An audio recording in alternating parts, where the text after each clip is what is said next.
साईराम नमस्कार सांग माने आज मु बनाऊँगी फूलकोबी आलू ग्रीन मटर सब्जी से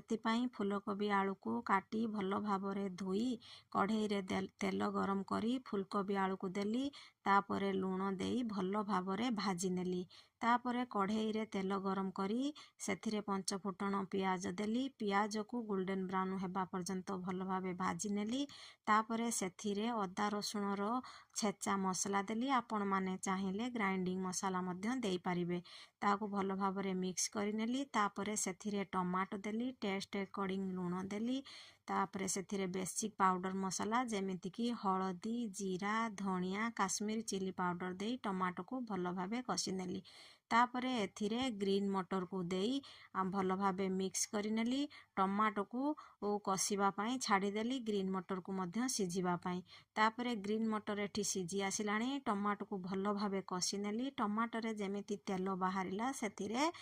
आलू फूलकोबी को भाजी रखी से ताकू एथिरे देली भल भाव 2-3 मिनिट पर्यंत कषिनेली तापरे एथिरे अल्प पानी देली फुटिबा पई छाड़ीदेली 2-3 मिनिट यह फुटी आसिलाणी रेडी होई गला मोर सब्जी सेथिरे मु धनिया पत्र देई उल्हे आनिली फूलकोबी आलू ग्रीन मटर सब्जी रेडी होई गला सांग माने आपण माननकु केमिति लागिला कमेंट माध्यम रे निहाती कहिबे